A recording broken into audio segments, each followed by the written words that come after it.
coming in after a microphone picked up comments made by an announcer at a Kansas soccer game.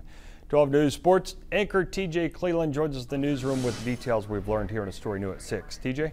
Mike, during halftime of the McPherson versus Rose Hill soccer game, play-by-play announcer Toby Moore made comments while he believed the microphones were turned off. Some comments include, "Was that first half as ugly as I thought it was?" And my mind kind of flicked the "kill me now" switch at about 30 minutes in. The conversation between Moore and a press box worker then shifted to the stands. They began making comments on the women watching the game, making comments on their, quote, curves, and wishing for them to tear their clothes off. A video recording the comments of the two men has made its way through social media today. We reached out to the Kansas High School Sports Association and received this statement. It reads in part, "These comments do not reflect the values or standards of KSHA or the NFHS network."